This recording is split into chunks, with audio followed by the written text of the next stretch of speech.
Doctor Hiralal जी।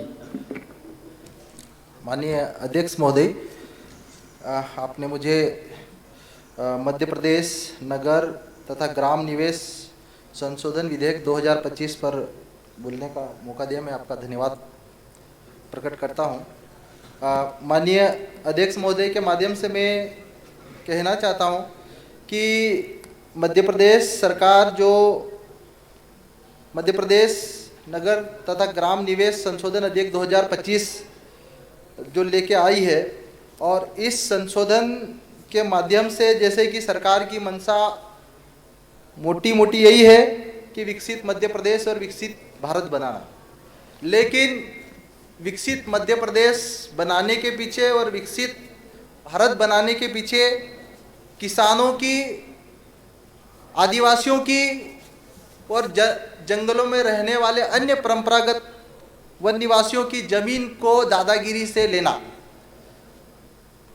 प्रदेश में अधोसंरचना के नाम पर, जैसे कि इस अधिनियम में जो धारा जोड़ी गई है 66, इसमें इसका उल्लेख मैं थोड़ा पढ़ के बताना चाहता हूँ, क्योंकि प्रदेश की जनता को भी इसका बारे में जानना जरूरी है कि इस अधिनियम में अंतर्विष्ट किसी बात के होते हुए भी राज्य सरकार लोकहित में यह आवश्यक समझती है तो अधिसूचना जारी कर किसी बड़े अधोसंरचना विकास परियोजना क्षेत्र में अपने प्रभाव क्षेत्र सहित, जैसा कि विनिर्दिष्ट किया जाए, विशेष क्षेत्र के रूप में विकसित किए जाने हेतु अंकित कर सकेगी। मूल बात यही है कि अधोसंरचना के नाम पर विशेष क्षेत्र घोषित करना। माननीय अध्यक्ष महोदय, जैसा कि मैं आपके माध्यम से बताना चाहता हूं, इस अधिनियम में जो दो प्रकार के जो क्षेत्रों की जो जिक्र होना चाहिए था, खासकर एक सामान्य क्षेत्र और एक शेड्यूल एरिया। इसमें शेड्यूल एरिया का माननीय अध्यक्ष महोदय आपका संरक्षण चाहते हुए बात इसलिए रखना चाहता हूं क्योंकि एक गंभीर मुद्दा है। आज मध्य प्रदेश का 75% आबादी ग्रामीण इलाके की है, 25% शहरी आबादी की, और हम गाँव से आते हैं तो हमारा उद्देश्य रहता है कि गांव के पक्ष में बात रखें, गांव की जमीनों को बचाने के लिए हम अपनी बात करें। माननीय अध्यक्ष महोदय, इस अधिनियम में जो शेड्यूल एरिया है, शेड्यूल एरिया का कोई जिक्र नहीं किया गया। शेड्यूल एरिया के अधीन आने वाले जो विशेष अधिनियम जो बनाए गए संसद ने और राज्य सरकार ने, जैसे कि पैसा अधिनियम बनाए 1996, जिसका उद्देश्य है कि आदिवासियों की जमीन बचाना, उसका इस अधिनियम में कहीं से कहीं तक कोई जिक्र नहीं किया गया। पैसा नियम बने, उनका भी उद्देश्य यही था कि आदिवासियों की जमीन बचाना, उसका कोई जिक्र नहीं हुआ।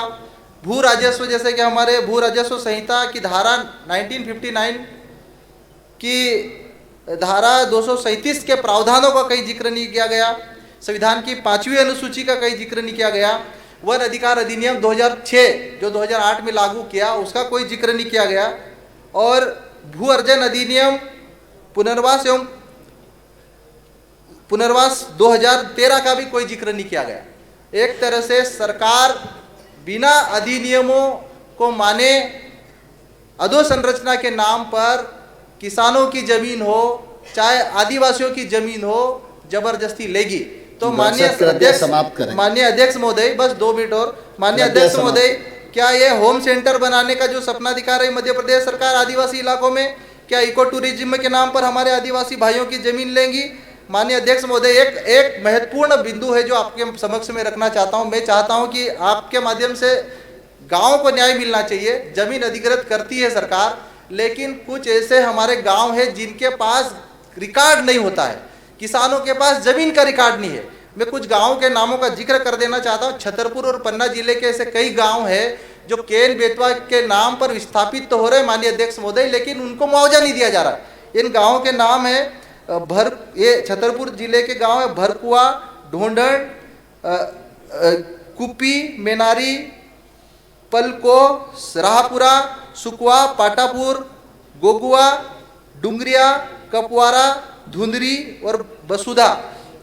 और पन्ना जिले के गांव है गदरा, कठरी, बिलदा, मझोली, कोनी, गोंडी, रुक्मी, कुड़न, मरहा, ललार, रामपुर और कंडका। माननीय अध्यक्ष महोदय, इन गांवों के पास, इन लोगों के पास राजस्व के रिकॉर्ड में इनका नाम जमीनों का दर्ज नहीं है, तो सरकार इनको मुआवजा नहीं दे रही है केन बेतवा के लिंक के नाम पे।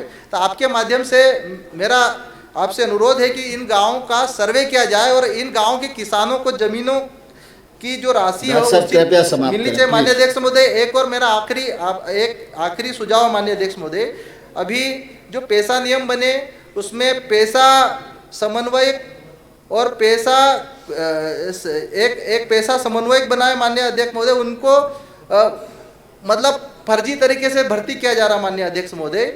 साथ में जो ग्राम सर्वेयर है उनको भी बिना मानदेय के काम किया जा रहा है, तो इनके साथ न्याय होना चाहिए माननीय अध्यक्ष महोदय।